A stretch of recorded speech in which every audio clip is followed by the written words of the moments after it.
Baik, Bro, selamat pagi. Untuk selanjutnya kita segera ikuti dialog isu aktual bersama narasumber di pagi hari ini akan dipandu rekan Ida Rami. Ida. Selamat pagi pendengar. Pagi ini telah hadir narasumber kita dari Bawaslu Kota Gunung Sitoli yang akan menemani kita dalam acara dialog isu aktual hingga pukul 9 waktu Indonesia Barat nantinya. Dan seperti diketahui bersama pendengar bahwa Bawaslu ini adalah sebuah lembaga begitu ya, lembaga pengawas pemilu yang telah diamanatkan undang-undang untuk mengawal, kemudian juga melaksanakan tugas-tugas pengawasan dan penegakan hukum pilkada. Dan sesuai topik kita di pagi hari ini yakni peran Bawaslu dalam mengawasi tahapan pilkada 2020. Ini pastinya oleh pihak Bawaslu Kota Gunung Sitoli khususnya sudah menyusun berbagai program-program dan juga mungkin sudah menyiapkan berbagai strategi pengawasan dalam menjalankan tugasnya ini. Dan seyogyanya pendengar, kita sudah mengundang 3 narasumber dari Bawaslu Kota Gunung Sitoli pada pagi hari ini, namun karena sesuatu dan lain hal, maka pada hari ini ada 2 narasumber kita dari Bawaslu Kota Gunung Sitoli yang akan menemani kita pada acara di pagi hari ini. Langsung saya perkenalkan, yang pertama adalah Divisi Hubungan Antar Masyarakat dan Hubungan Antar Lembaga pada Bawaslu Kota Gunung Sitoli, Ibu Nur Alia Lase. Selamat pagi, Bu. Selamat pagi. Iya. Dan narasumber kita yang kedua adalah Divisi Hukum, Penanganan Pelanggaran dan Sengketa, Bapak Gozi Seki Zega. Selamat pagi, Pak. Selamat pagi. Iya, baik. Langsung saja ke dulu ya. Mungkin mau juga karena memang umum beliau lebih untuk menjelaskan, namun bisa diwakilkan oleh Bu Nur pada pagi hari ini ya. Untuk strategi ini dalam begitu strategi pengawasan menghadapi pilkada 2020 secara umum, mungkin seperti apa bisa dijelaskan, Bu? Baik, terima kasih. Saya sapa dulu.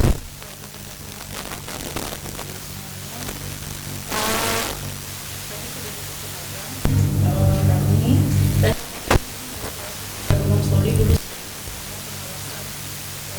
pilkada tahun 2020 khususnya di Kota Gunung Sitoli. Dalam hal ini Bawaslu Kota Gunung Sitoli sudah melakukan berbagai hal, di mana pada tanggal 14 Juni kemarin Bawaslu Kota Gunung Sitoli telah mengaktifkan pengawas kecamatan dan pengawas desa di seluruh Kota Gunung Sitoli yang terdiri dari 6 kecamatan dan 101 desa. Pasca pengaktifan itu kita juga sudah melakukan pertemuan dengan pengawas kecamatan baik secara daring maupun tatap muka, dan akan dilanjutkan pertemuan berikutnya tentunya sesuai dengan tahapan. Selanjutnya Bawaslu Kota Gunung Sitoli juga telah melakukan koordinasi dengan KPU, dengan pihak pemerintah kota dan lembaga-lembaga lain.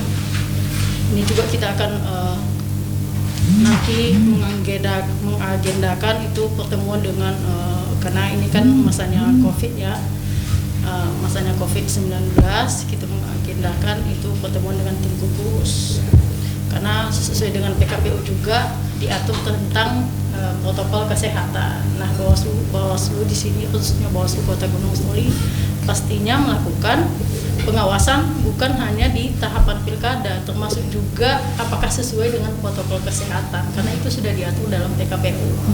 Nah, terkait dengan koordinasi itu bukan hanya lembaga itu juga, karena memang kita di Bawaslu Kota Gunung Sitoli ini akan ada yang namanya Gakumdu ya, Gakumdu yang ada 3 lembaga bergabung di dalamnya, yaitu Kejaksaan dan Kepolisian, dan itu nanti akan diaktifkan kembali dan kita akan melakukan koordinasi juga, walaupun selama ini memang sering melakukan pertemuan, tetapi nanti secara khusus kita akan melakukan koordinasi dengan pihak lembaga tersebut.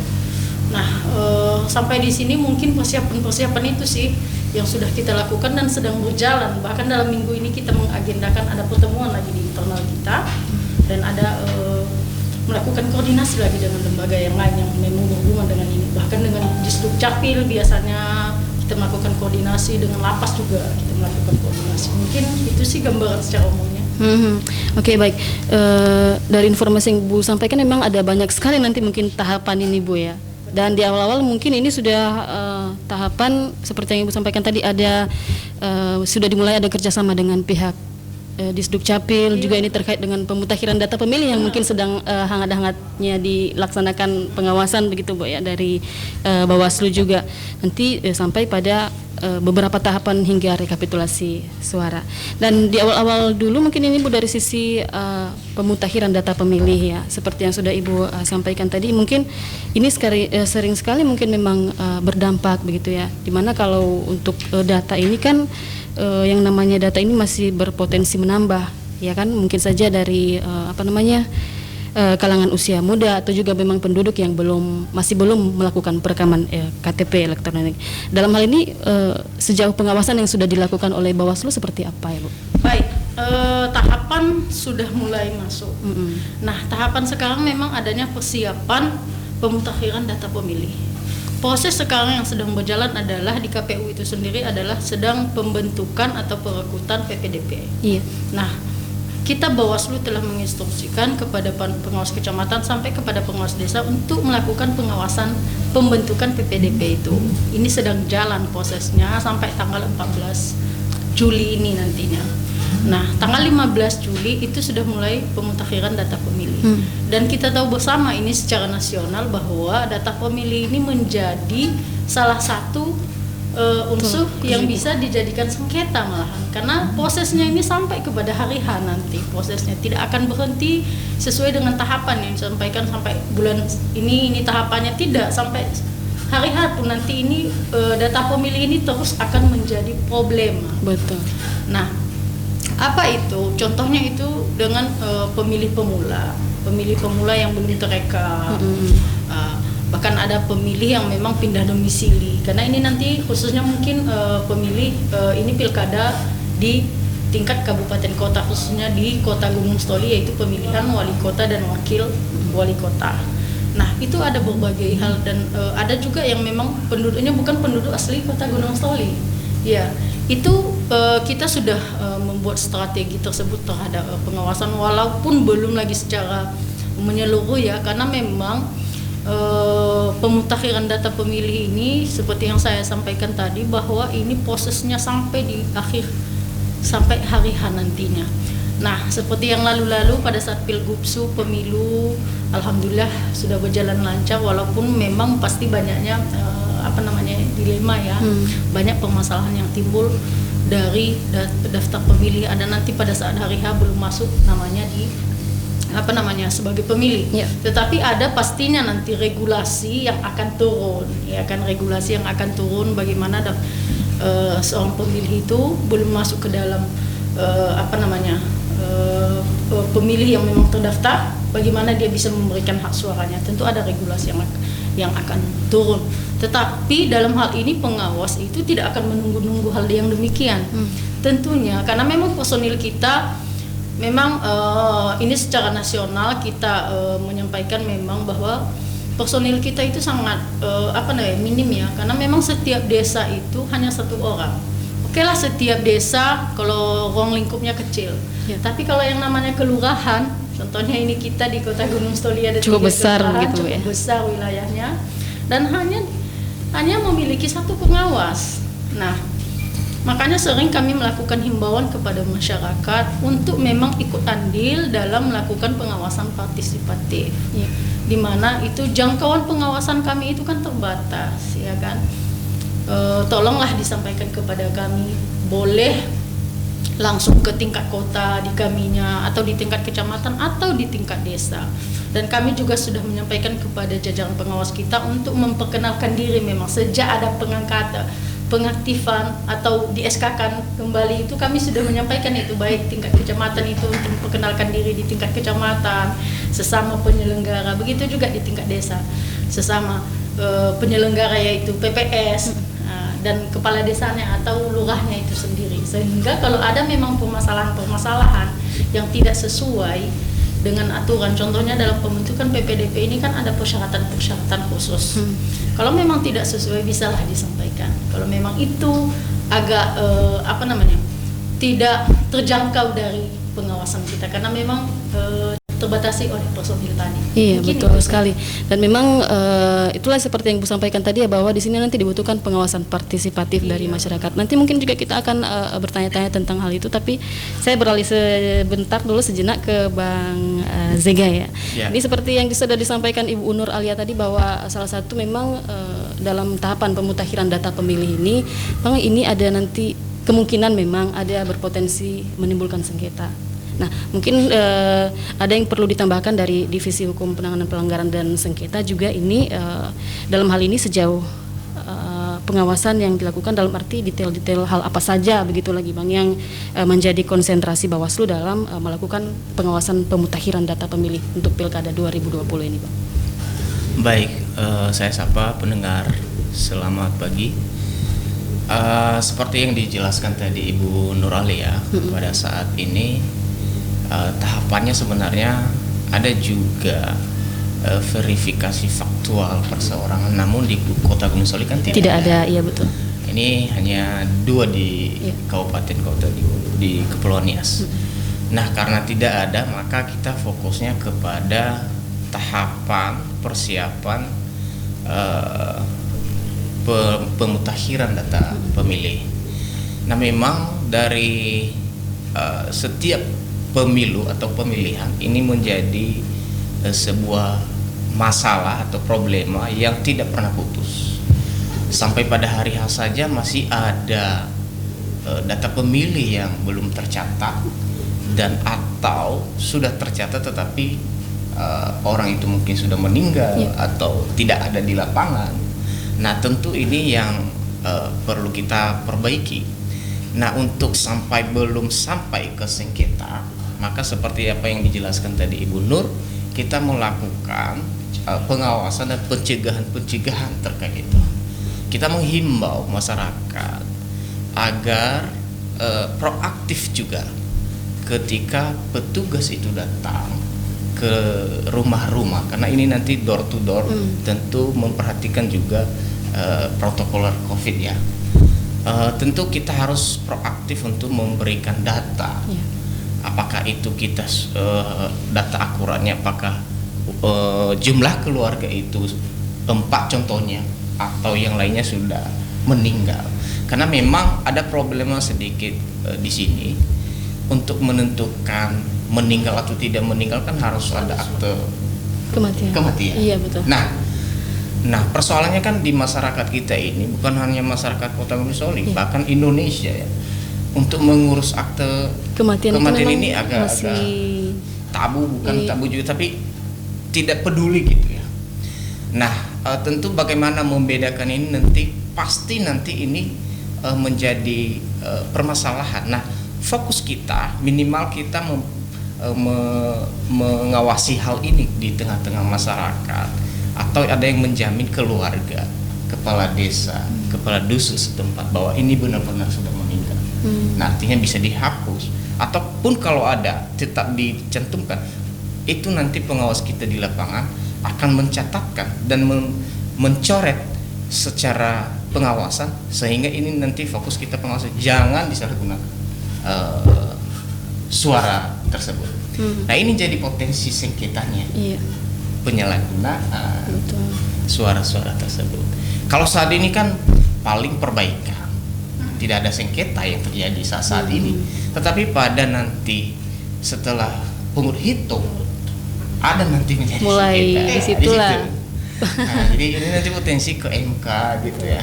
Nah, untuk mencegah itu kita butuhkan seperti yang dijelaskan Ibu Nur Alia tadi, kita membutuhkan proaktif partisipatif dari masyarakat itu sendiri.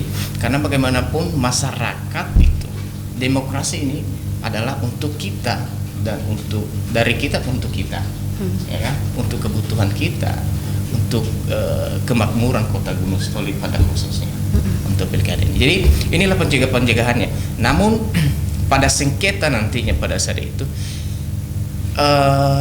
kalau sengketa proses saya kira tidak signifikan dia menjadi sengketa proses di wilayah kita, tetapi ini nanti menjadi potensi dilaporkan ke MK pada saat penghitung gitu data-data pemilih ini. Demikian mungkin. Oke, baik.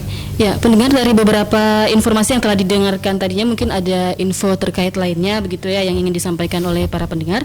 Untuk itu kami himbau partisipasi Anda. Silakan bergabung di 0853 0639 0225. Silakan sampaikan komentar, saran ataupun pertanyaan dari Anda dan ini akan dijawab langsung oleh narasumber kita di pagi hari ini. Ya, sambil menantikan penelpon pendengar, saya kembali ke Ibu Nur Alia lagi. Ini ya seperti sudah diulas di awal tadinya memang Bu ya, selain diharapkan juga partisipasi dari masyarakat. Nah tentunya dari pihak Bawaslu sendiri juga hingga saat ini bagaimana upaya begitu ya untuk peningkatan kapasitas Panwascam sendiri dalam rangka melakukan pengawasan pemutakhiran data pemilih ini, Bu. Baik, ini mungkin berlaku di internal ya, internal kita, jajaran kita sampai tingkat desa. Saya sudah menyampaikan tadi bahwa pengaktifan kembali pengawas kecamatan sampai pengawas desa itu sejak tanggal 14 Juni. Nah, pasca pengaktifan itu langsung kita melaksanakan pertemuan, yaitu pertama sekali itu melakukan pertemuan secara daring kemarin tingkat kecamatan. Dan pertemuan kedua kita laksanakan itu pasca pembentukan PPDP di pihak KPU. Kita mengadakan pertemuan tersebut dan kita menyarankan dan menginstruksikan kepada pengawas kecamatan untuk melakukan pertemuan yang sama kepada pengawas desa, yaitu memberitahukan kepada pengawas desa poin-poin atau syarat-syarat dulu daripada PPDP, calon PPDP yang akan direkrut oleh KPU melalui PPS. Nah, setelah mengetahui hal itu, tentunya kita ikut andil melakukan pengawasan itu. Satu dulu, apakah hal itu sesuai dengan peraturan yang ada, dari undang-undang PKPU yang turun sampai kepada surat edaran KPT, keputusan KPU itu sendiri. Nah, memang persyaratan-persyaratan itu sudah disampaikan ke pengawas desa dan seterusnya dalam hal ini ada di di juknis kita itu bahwa pengawas itu membuat laporan. Laporan yang sering kami sebut itu form A, LHPP, laporan hasil pengawasan. Bukti pengawasan mereka di lapangan begitu Bu ya. Nah, kami menyarankan kemarin ke pengawas kecamatan untuk setiap harinya itu melakukan laporan kepada pengawas kecamatan. Pengawas desa melakukan laporan kepada pengawas kecamatan. Karena proses perekrutan ini setiap hari berjalan terus sampai nanti penetapan tanggal 14 Juli. Itu pembentukan PPDP. Itu dulu strategi awal. Nah, baru nanti dari pengawas kecamatan sudah mendapatkan rekapan itu baru meneruskannya kepada kita tingkat kota dan seterusnya akan meneruskan ke provinsi. Itu satu terkait dengan bagaimana proses laporan. Nah, selanjutnya saya sudah menyampaikan tadi kita sudah merencanakan pertemuan juga di internal untuk peningkatan kapasitas ini. Kalau memang tidak ada halangan, insya Allah nanti dalam minggu ini kita melaksanakan, yaitu persiapan pengawasan pemutakhiran data pemilih. Karena memang mulai dilaksanakan tahapan ini adalah tanggal 15 Juli. 15 Juli ya Bu? Iya, tanggal 15 Juli sesuai dengan tahapan. Nah, sebelum masuk tahapan tentunya kita akan melaksanakan pertemuan dulu dengan tingkat kecamatan sehingga nanti diteruskan ke pengawas desa. Mungkin sejauh itu dulu sih pembentukan kapasitas yang kita lakukan di internal. Oke, begitu. Jadi bisa dipastikan bahwa nanti jajaran Bawaslu seperti Panwascam dan juga Panwas Desa Kelurahan itu betul-betul harusnya nanti mereka memahami seperti apa tugas yang dilakukan pada saat menjalankan pengawasan begitu Bu ya. Alat kontrol mereka itu adalah laporan hasil pengawasan. Karena sering saya sampaikan itu laporan hasil pengawasan itu kalau secara lisan itu tidak ada bukti. Betul. Harus sesuai dengan form yang ada yang sudah ditentukan oleh peraturan kita. Itulah form A tadi itu Bu ya. Form A itu dan itu dapat dipertanggungjawabkan. Oke, jadi seluruh jajaran Bawaslu nantinya berarti sudah diinstruksikan untuk melakukan pengawasan melekat Gitu. Oke. Baik, selanjutnya di sisi lain juga ini kan secara hubungan antar masyarakat dan antar lembaga ini juga kan memiliki peran yang sangat strategis dalam penguatan kelembagaan begitu Bu ya. Katakanlah sebagai garda terdepan begitu dalam melakukan sosialisasi dan juga publikasi pencegahan pelanggaran. Nah, untuk tanggapan umum Ibu ini dalam menjalankan peran Bawaslu ini mengawasi Pilkada 2020 ini kan bisa-bisa juga merambat ke strategi pengawasan partisipatif dan juga IKP juga Bu ya. Nah, dalam hal ini seperti apa Bu? Baik, kalau IKP sudah kita kirimkan ke Bawaslu RI dan itu senasional itu semua. Nah, kemarin itu sudah ada masuk datanya bahwa khususnya di Kota Gunung Stoli kita masih zona hijau berdasarkan data indeks kerawanan pemilu. Di mana indeks kerawanan pemilu itu kita dapatkan dari kita sendiri internal, dari pantauan pihak penyelenggara sebelah yaitu KPU, dari kepolisian sampai kepada di kepolisian itu ada yang namanya berapa personil nanti yang akan diturunkan melakukan pengamanan, dan ada juga dari media. Nah, media yang kita pilih ini adalah media yang memang ikut aktif karena ini kan pilkada, tentunya tahun 2015 kemarin, ya kan. Nah, memang kita pilihkan situ media memang yang aktif dari tahun 2015, sehingga bagaimana proses perkembangan apa memang yang perlu menjadi fokus-fokus pengawasan kita di Bawaslu Kota Gunung Stoli itu menjadi salah satu ini loh nanti acuan kita. Nah, sampai di RI laporan kita itu dinyatakan bahwa Kota Gunung Stoli masih zona hijau. Selanjutnya terkait dengan bagaimana strategi kita ya dalam membangun kerjasama dengan pihak-pihak stakeholder tadi ya, atau masyarakat ya. Nah, sama halnya seperti di pemilu kemarin juga nanti kita sudah mengagendakan ada yang namanya sosialisasi. Kita sudah mengagendakan itu, cuman waktunya masih belum kita tentukan lagi nih sosialisasi. Nah, tentu kita akan melibatkan nanti itu. Oke, baik, kita tahan sebentar Bu karena saat ini sudah ada penelpon yang bergabung. Halo, selamat pagi. Iya, selamat pagi Bang Rudi. Silahkan dengan narasumber kita ya di pagi hari ini. Selamat pagi. Ya, Pak. Pertanyaan saya yang pertama,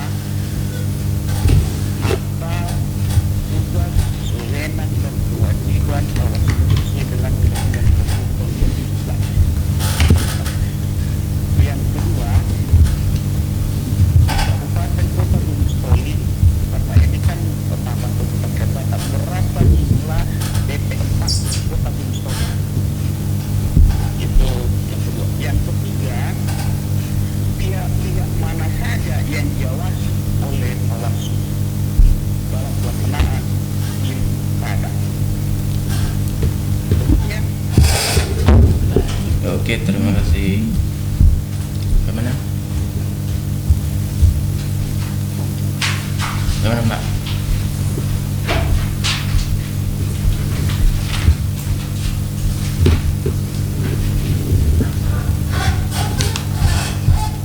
Ya, itu saja Pak Rudi. Baik, bisa langsung dijawab. Silakan dari Pak Zega. Baik, selamat pagi Pak Rudi. Di mana ini?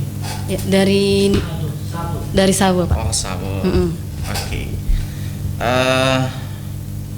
Pertama dulu terima kasih atas tanggapan dan pertanyaannya. Bawaslu itu sudah permanen pada tahun 2018. Itu pertama sekali dulu. Itu dibentuk oleh Undang-Undang Nomor 7 tahun 2017. Nah, pertanyaannya kewenangan di Undang-Undang Nomor 7 tadi. Tapi kaitannya dengan itu, Pak Rudi, di pilkada juga dia memakai juga Undang-Undang Pilkada, Undang-Undang Nomor 10 tahun 2016. Nah, artinya sebenarnya ada sebelumnya ini ada sebuah perbedaan nomenklatur ya. Kalau dia di Undang-Undang Nomor 7 disebutkan di situ adalah Bawaslu. Sedangkan di Undang-Undang Nomor 10 tahun 2016 disebutkan di situ adalah Panwas. Nah, itu ad hoc sebenarnya gitu ya. Tetapi setelah diuji material di MK Undang-Undang Nomor 10 ini, maka keluarlah keputusan MK nomor 48 tahun 2019 tentang permohonan pengujian Undang-Undang Nomor 10 tahun 2016 tentang pemilihan. Jadi hak dan kewajiban dan kewenangan yang berbeda ini maka disatukan. Artinya ada sinkronisasi dengan Undang-Undang Nomor 7 dengan Undang-Undang Nomor 10. Jadi Badan Pengawas Pemilu itu berhak melakukan pengawasan pada pilkada. Kalau dulu kan wajib hanya ad hoc ya. Masih sebatas ad Pengawas. hoc, Pak ya. Ya, pengawas pemilihan artinya Sebutannya ad pemilihan. hoc. Jadi sekarang memang dua harus kita perannya gitu ya. Ada di Undang-Undang Nomor 7 dan ada juga di Undang-Undang Nomor 10. Nah, kewenangan di Undang-Undang Nomor 7 ada beberapa, Pak. Salah satunya menerima dan menindaklanjuti laporan yang berkaitan dengan dugaan pelanggaran.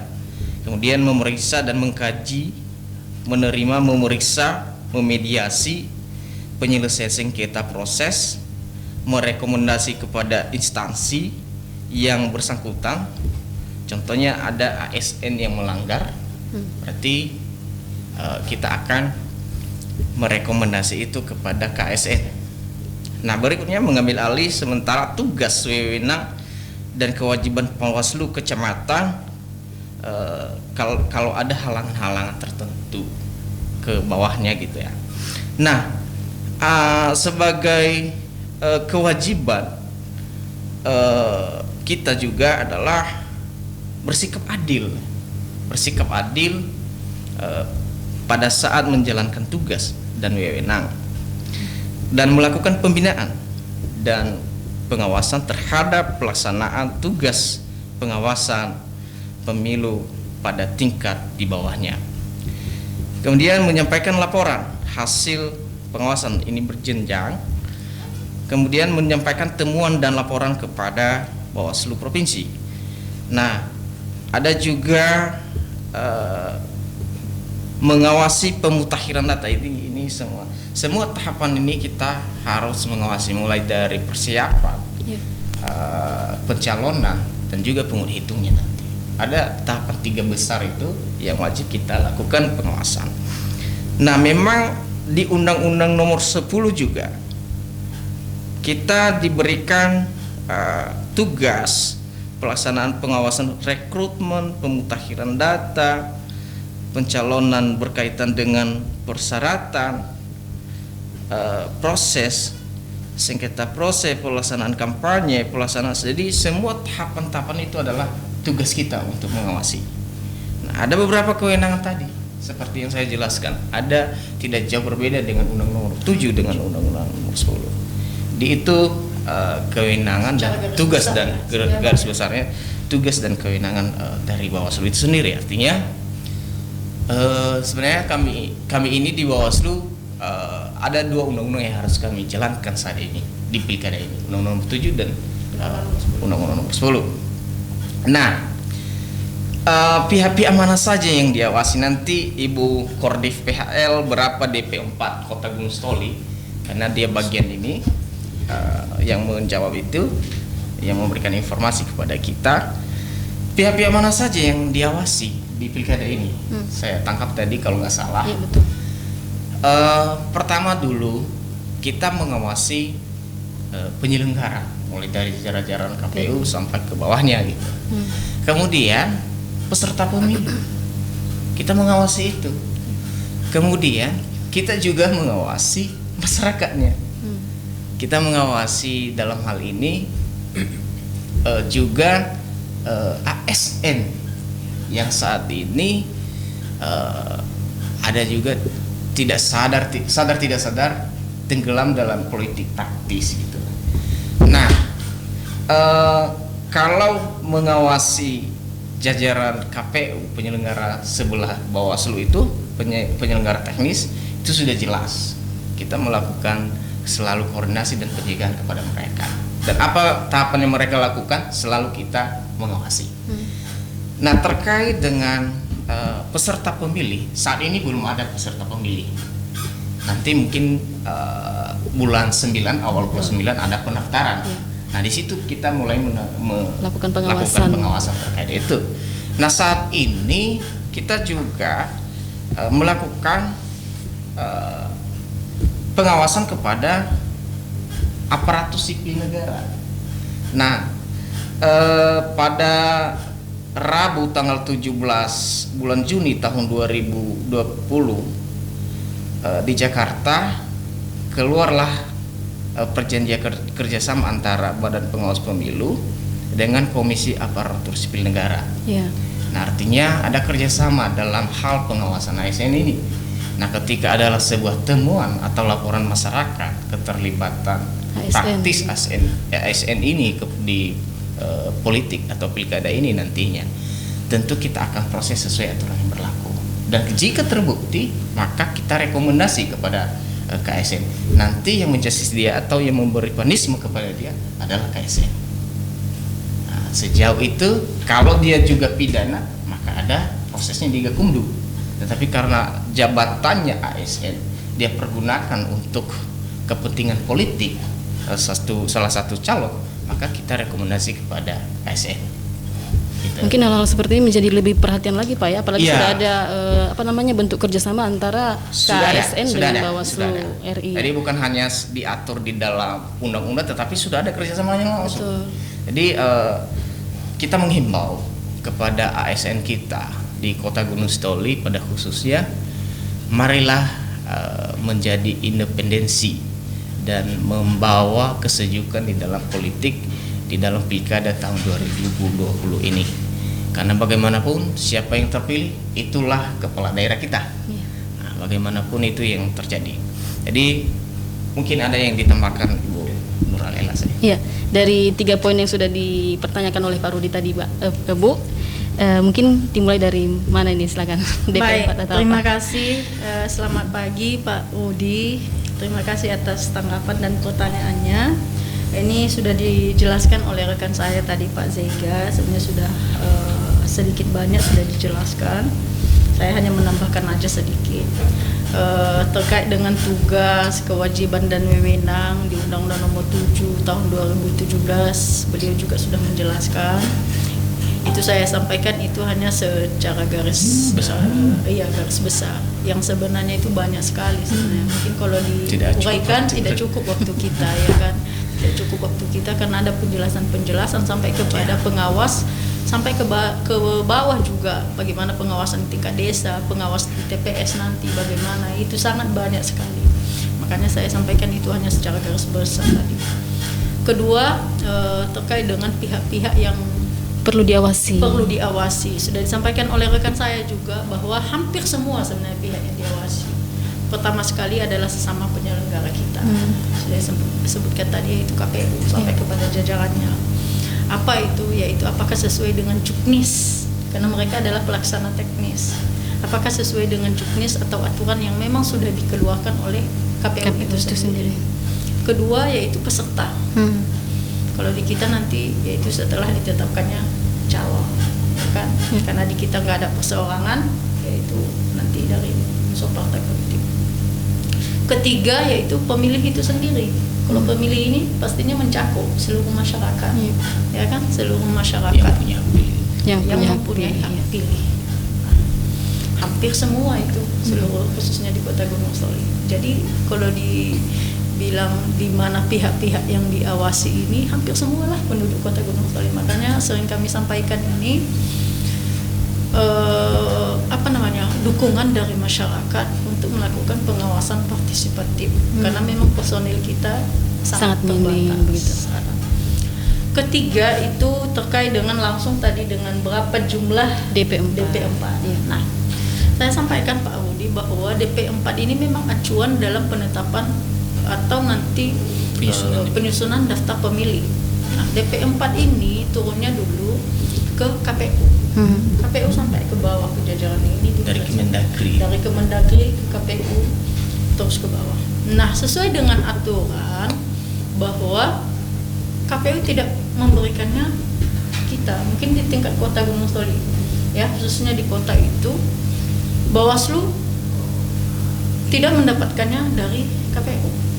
Nah, memang kemarin waktu pertemuan kita kebetulan ada undangan dari KPU Kota Gunung Soli, kita sudah menyampaikan itu untuk mendapatkan data tersebut, tetapi tidak bisa kita melakukan apa namanya, ya istilahnya yang seperti ini sesuai dengan aturan, karena memang di dalam aturan itu tidak ada poinnya bahwa KPU kota itu memberikan kepada Bawaslu kota. Tidak ada seperti itu. Tidak ada seperti itu. Tetapi di mana dia mendapatkan itu dari jajaran atas. Nah, kebetulan DP4 ini memang sering kami sampaikan ke provinsi, secepatnya disampaikan ke kita karena pemutahiran data pemilih sudah di depan mata. Dan baru ini masuk pagi ini juga masuk lainnya untuk di Bawaslu kota lainnya bahwa DP4 sudah masuk di kita, dan mungkin sepulang dari sini nanti baru kita analisis. Kita buka, ada aplikasinya, kita buka karena memang luar biasa banyak itu, ya kan, luar biasa banyak itu DP4 itu. Nah, baru nanti kita analisis. Makanya saya sampaikan berapa jumlah pasti ini saya tidak bisa menyebutkan dulu. Mungkin nanti kalau sudah kita buka aplikasinya itu dan kita analisis kembali baru bisa kita sebutkan. Mungkin kalau saat ini di KPU mereka sudah mendapatkan sebelumnya. Nah, mungkin itu. Oke, baik, mudah-mudahan dari jawaban kedua narasumber kita ini memberikan kepuasan tersendiri dengan atas pertanyaan dari Pak Rudi dari Sawo, ya, meskipun tadi ada satu poin yaitu DP4 memang masih belum bisa dipublikasikan untuk saat ini, namun menyusul nanti karena memang DP4 baru saja diterima linknya pada saat ini juga begitu ya Bapak Ibu, ya. Baik, ini kembali ke kaitannya tadi yang kita perbincangkan di awal tadi ini tentang kaitannya IKP begitu Bu, ya. Nah, ini saya ke Pak Zega dulu, kaitan IKP dengan penemuan-penemuan sebelumnya begitu Pak, ya, yang dianalisis oleh Divisi Hukum sendiri sebagai acuan pada IKP untuk tahun 2020 ini seperti apa pada saat itu Pak? Baik, seperti tadi yang dijelaskan Divisi PHL, ya, Bu Nurul, ya. IKP ini kan indeks kerawanan pemilihan. Jadi kenapa dia disusun supaya menjadi acuan dan kita berkaca pada pemilu dan pemilihan yang sebelumnya. Apakah masih sama begitu? Apakah masih sama? Nah, tentu memang ini bukan sebuah target sekali, tetapi minimal ada acuan kita karena setiap pemilihan dan pemilu itu kan berbeda permasalahannya, walaupun hampir-hampir mirip sebenarnya.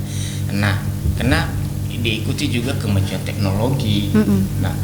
Nah, tentu ini nanti seperti tahun 2015 di pilkada di Kota Gunung Soli.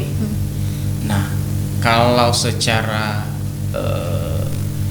IKP-nya di situ indeks kerawanan tidak ada yang signifikan sekali. Memang pada saat itu ada beberapa memang insiden, ya, tetapi tidak menjadi sebuah blacklist kepada kita di Kota Gunung Soli untuk menjadi zona hijau, baik zona kuning dan zona merah, bukan COVID ini, ya, tetapi zona kerawanan gitu, ya, di dalam pemilu. Nah, makanya disampaikan tadi sudah launchingnya yang namanya IKP ini dan Kota Gunung Soli termasuk zona hijau. Tetapi dalam kutip kita tetap waspada dan mengawasi dan mencegah agar kita mempertahankan hal itu, dan kita menghimbau juga kepada peserta pemilihan nantinya dan pendukung-pendukungnya, marilah sama-sama berpartisipasi sesuai dengan aturan yang berlaku. Karena bagaimanapun kan kejadian-kejadian ini nanti seperti insiden di TPS, insiden kampanye-kampanye hitam contohnya. Nah itu kan masyarakatnya ya kan, dan pendukungnya gitu ya. Nah ini nanti yang kita himbau pada saat tahapan itu yang akan terjadi. Dan mulai dari sini kita akan melakukan pencegahan itu, sosialisasi dan juga mengunjungi stakeholder ya berkaitan. Jadi kaitannya dengan itu ya tentu ada kaitannya. Kita harus melakukan strategi sesuai dengan zaman saat ini. Bagaimana mencegah supaya kerawanan pemilihan ini jangan terjadi sesuai dengan mungkin di daerah-daerah lain ada bentrok gitu ya. Nah kita tidak sebutkan di mana daerahnya, tetapi Kota Gunung Soli sampai saat ini masih belum ada terjadi seperti begitu. Jadi demikian. Oke, baik. Mungkin ini ada kaitannya sedikit dengan penelpon kita di sesi sebelumnya tadi Pak, tentang masalah money politik ini Pak. Iya. Nah tadi sempat disampaikan juga dari Pak Fatulusa tadi itu ya. Nah ini mungkin berkaca mungkin begitu dari pengalaman sebelumnya, kira-kira seperti apa Bawaslu dalam menangani masalah money politik di wilayah kerja Bawaslu Kota Gunung Sitoli? Nah, tentu secara pengawasan ada tugas-tugas kita yang harus kita kedepankan itu adalah persuasif dalam artian kita melakukan pencegahan. Kita tetap melakukan pencegahan baik melalui partai. Kita berkaca dalam pemilu 2019. Selalu kita undang partai politik, selalu kita undang peserta pemilu pada saat itu untuk mencegah jangan melakukan ini, jangan melakukan ini, jangan. Nah, memang money politik ini bisa kita katakan setiap perhelatan pemilu dan pilkada itu kita tidak pungkiri pasti akan terjadi. Ya. Nah, hal-hal inilah yang kita maksud tadi bahwa peserta pemilu marilah untuk memberikan pencerahan politik yang bersih kepada masyarakat. Karena bagaimanapun pola pikir kita untuk memberikan pencerahan politik yang murni kepada masyarakat, ini saya nanti kalau pemimpin itu dipilih pasti bagus gitu ya. Nah, bagaimanapun juga di pemilu 2009 money politik di Kota Gunung Sitoli ada, saya katakan ada. Terbukti kita Gakumdu pada saat itu melakukan tangkap tangan salah satu peserta pemilih pada saat itu. Nah memang pada saat itu kita Bawaslu dibawa ke kita setelah ditangkap, karena kita bukan menangkap, paling hanya temuan kita. Untuk menangkap itu adalah kewenangan pihak kepolisian. Nah baru digodok di Gakumdu. Nah, bukan dalam artian hanya satu orang itu, banyak, tetapi ya itu tadi, masyarakat marilah proaktif memberikan informasi. Mari juga menjadi pemilih yang cerdas untuk tidak menerima uang pada saat disodorkan, dan mari laporkanlah ini kepada pihak pengawas. Jadi kita membutuhkan itu. Jangan kita jadi kucing-kucingan dengan masyarakat juga nantinya. Nah kita proses, kenapa tidak ya, banyak laporan terkait pelanggaran pemilu, tetapi yang signifikan terkait dengan money politik hanya satu di Kota Gunung Sitoli yang ditangkap basah oleh kepolisian pada saat itu. Jadi itu sudah diproses. Nah mungkin itu dulu gambaran. Nah tentunya pencerahan lah kepada pemilih dan juga kepada peserta pemilu agar jangan menggunakan materi pada saat mengambil simpati pemilih itu.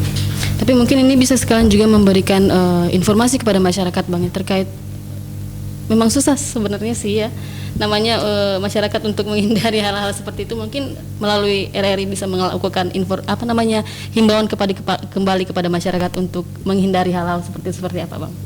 Nah inilah masyarakat kita yang masih gimana ya saya katakan, tetapi ada juga yang bisa membedakan ya. Ada juga pemilih cerdas, bukan semua gitu ya. Namun kita tidak pungkiri ada istilah-istilah saya dengar sebelum saya menjadi pengawas itu, sehegu sisa hari ke niazilima fahe. Nah itu istilah-istilah itu marilah buang jauh-jauh, jangan ada menjadi mindset kita. Nah, karena bagaimanapun menerima uang artinya kita sudah dibeli, hak kita sudah dirampas oleh peserta pemilu sendiri. Ya. Nah artinya apa yang terjadi ya kita tidak ketahui setelah itu nantinya seorang pemimpin yang melakukan hal itu. Jadi kepada masyarakat mari juga cerdas ya, dan jangan juga takut untuk melaporkan jika ada hal-hal seperti begitu kepada pengawas pemilu, karena kita pasti dilindungi oleh undang-undang juga.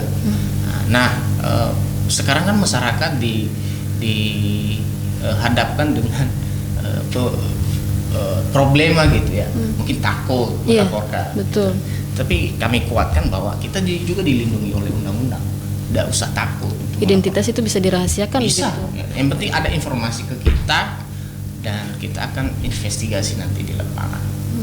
Jadi bisa, karena jangkauan kita kan seperti yang dijelaskan tadi Ibu Nuralela, pengawas di kelurahan desa itu hanya 1 orang. Iya. Pada saat hari H nanti PKD itu hanya 1 orang tiap TPS. Bayangkan dia mengawasi 7 orang KPPS di dalam dan luar biasa. di luar pemilihnya, di luar peserta pemilihnya. Nah, bagaimana bisa kita menjangkau hal itu? Nah, kita tidak juga menyesali peserta jumlah kita itu, karena sudah diatur juga di dalam undang-undang. Tetapi bagaimanapun di sinilah kita membutuhkan peran-peran dari tokoh, dari masyarakat, partisipatif gitu ya. Jadi mari memberikan informasi terkait itu. Itulah keterlibatan partisipatif masyarakat tadi ya. Baik Pak, terima kasih. Saya kembali ke Ibu Nur Aliata Kalase lagi. Ini tadi sudah dijelaskan sedikit Bu, namun bisa lebih detail lagi mungkin begitu melalui informasi dari Divisi Hubungan Antar Lembaga dan Masyarakat. Ini tentang Bawaslu dan KSN dalam melakukan pengetatan pengawasan dalam bentuk perjanjian kerjasama begitu Bu, untuk mengawasi netralitas ASN begitu ya. Silakan Bu. Baik, ini sebenarnya saya sudah disampaikan oleh rekan kami sebenarnya tadi, sebagian besar. Tapi ini kan merupakan informasi baru juga Bu, Iya, ya? baru saja terjadi. Bahkan gitu. Kerjasama Iya. antara Bawaslu dengan KSN itu sudah dilakukan, ada penandatanganan MOU terkait hal itu, di mana apabila unsur ASN yang memang tidak sesuai dengan tugasnya, maksudnya berpihak ke salah satu peserta atau melakukan ikut terlibat dalam unsur kampanye, itu kan tidak dibolehkan. Yep. Nah, Bawaslu ikut andil dalam menindak hal itu.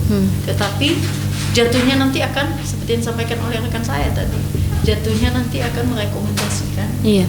kepada KSN.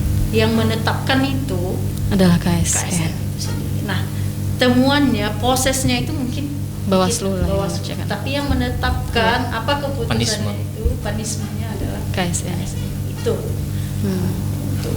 Nah, seperti yang lalu-lalu itu biasanya kita melakukan sosialisasi, pertemuan dan menghadirkan beberapa unsur dari ASN itu sendiri, khususnya di wilayah Kota Gunung Stoli, menyampaikan hal ini, dan yakin kami hal yang sama juga sudah disampaikan kepada ASN ini oleh jajaran mereka juga, yakin kami. Dan terbukti memang di pemilu-pemilu sebelumnya hal ini belum kita dapatkan ya, belum kita dapatkan, walaupun memang ada isu di luar, dan itu belum ada yang memang memenuhi. Kenapa saya sampaikan ini? Seperti yang disampaikan oleh rekan kami tadi, dalam penyampaian informasi itu ada di kami itu temuan. Ada juga yang namanya dugaan pelanggaran. Nah, kalau kita itu menampung semua, belum pasti pelanggaran Juga sudah ditampung oleh iya, Bawaslu. kita menampung itu semua. Nah, bagaimana bisa nanti ditindaklanjuti? Tentunya harus sesuai dengan unsur-unsur yang memang memenuhi. Nah, makanya itu disampaikan oleh rekan kami tadi. Ya silakan disampaikan. Kalau Bawaslu selalu Terbuka untuk menerima. untuk menerima. Tetapi harapan kita itu memang ada bukti, iya kan? Karena memang kita memproses itu tidak, oh ini ada dugaan pelanggaran langsung diokekan, ini langsung ditindak, tidak. Harus ada memenuhi unsur. Nah, memenuhi unsur itu biasanya gawainya Pak Zega itu penindakan. Nah hal ini yang agak susah sebenarnya. Kalau masuk ke money politik tadi seperti yang disinggung sama Pak Zega, saya sedikit menyinggung ya. Itu inilah kalau dibilang bisa dilihat tapi tidak bisa diraba ya. Ya seperti itu. Nah, itu masuk juga ke situ, sama juga dengan ASN ini. Sama sebenarnya. Bisa dilihat tetapi tidak bisa diraba. Kenapa? Karena tadi tidak memenuhi unsur. Nah, tidak memenuhi unsur. Nah kalau kita sih mau saja sebenarnya. Tetapi aturan terkait hal itu, bagaimana menindaklanjutinya juga kita juga dibatasi dengan hal itu. Ada yang mengatur kita. Nah kalau dibilang banyak pelanggaran, sering masyarakat luar menyatakan ini pelanggaran, ini pelanggaran, ini pelanggaran.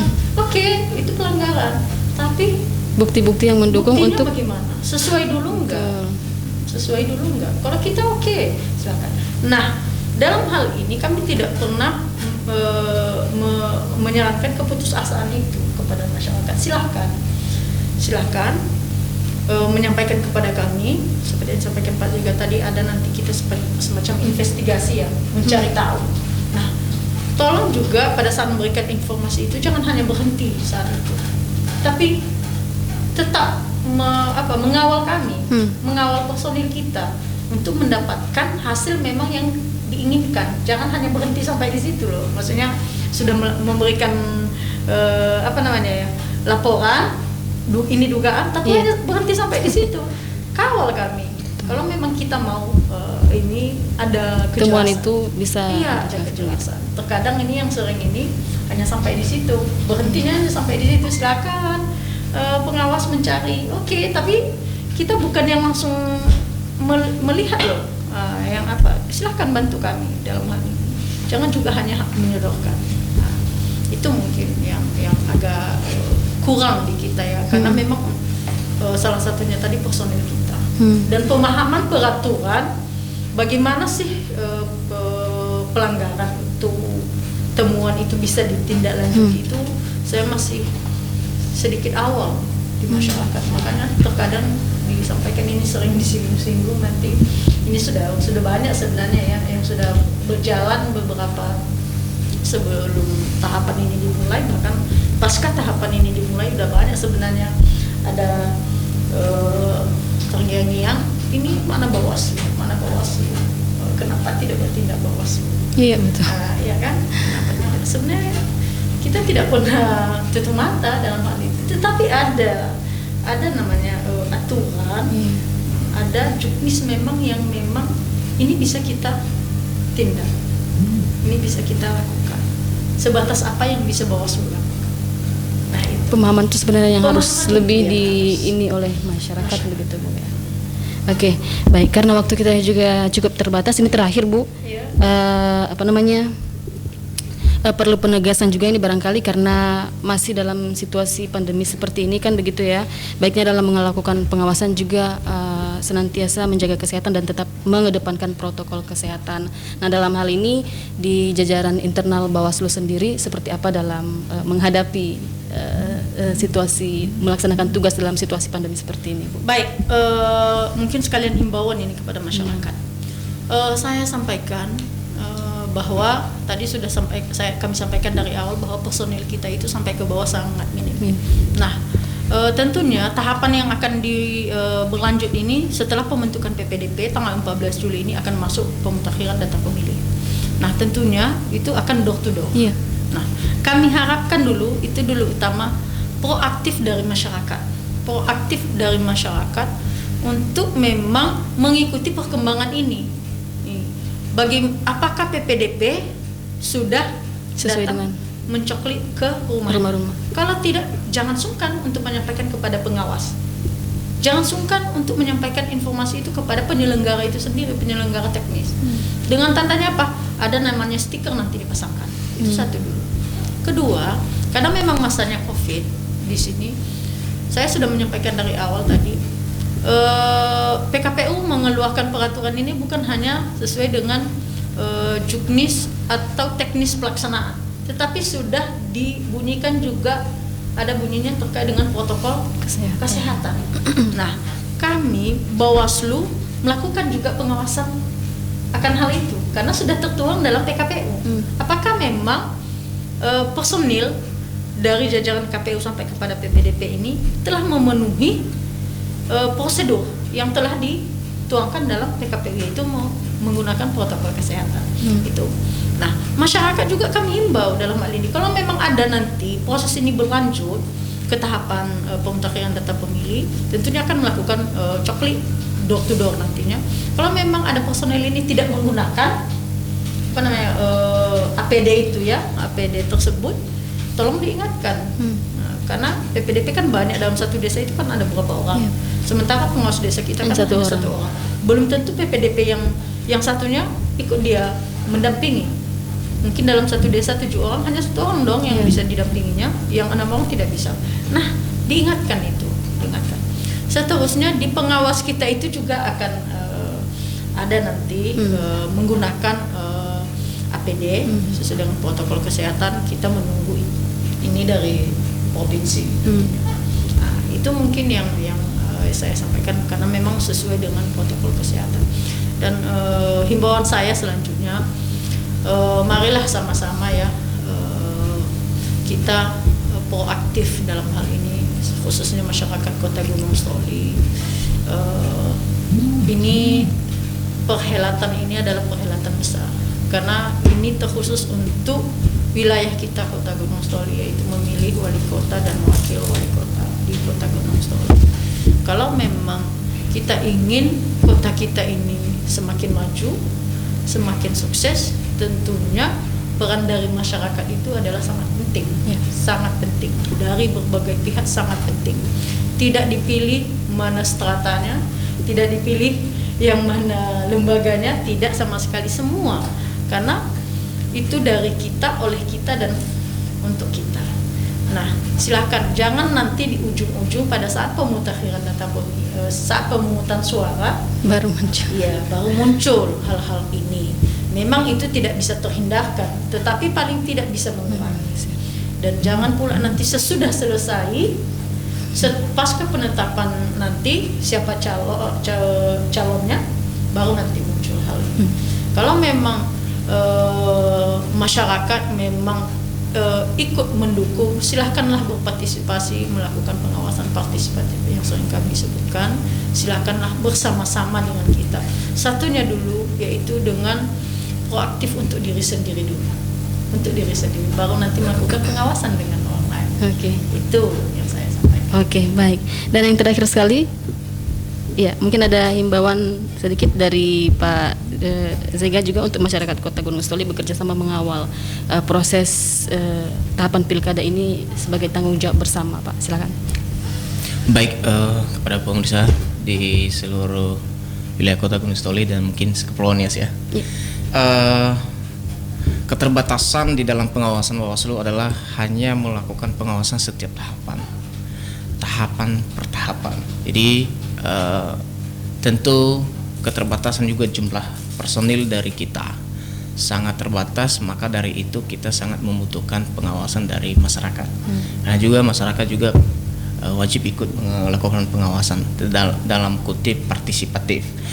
Jika ada hal-hal yang melanggar sesuai dengan yang diatur di dalam perundang-undangan pemilu dan juga peraturan-peraturan, maka jangan segan-segan untuk memberikan informasi dan laporan kepada pihak kita, Bawaslu dan jajaran, supaya kita bisa investigasi dan melakukan proses sesuai dengan aturan yang berlaku. Dan tentu di pilkada kali ini, tahapan yang sedang akan kita lakukan mulai dari tanggal 15 Juli sampai 13 Agustus nantinya adalah pencermatan dan pencatatan dari data daftar pemilih. Maka mari proaktif, jangan nanti pada saat hari H baru mencari nama di dalam DPT. Padahal ada jangka waktunya hampir 1 bulan untuk melakukan hal itu Jadi mari memberikan informasi kepada petugas juga, mari membantu petugas untuk memberikan informasi data yang lengkap. Di akhir kata kami mengucapkan terima kasih atas partisipasi pendengar pada saat ini, dan ada hal-hal yang harus disampaikan kepada kami karena kita juga terbatas waktu. Silakan memberikan itu langsung di kantor Bawaslu atau di kecamatan masing-masing, karena dan juga di desa masing-masing, karena PKD kita sudah ada di desa.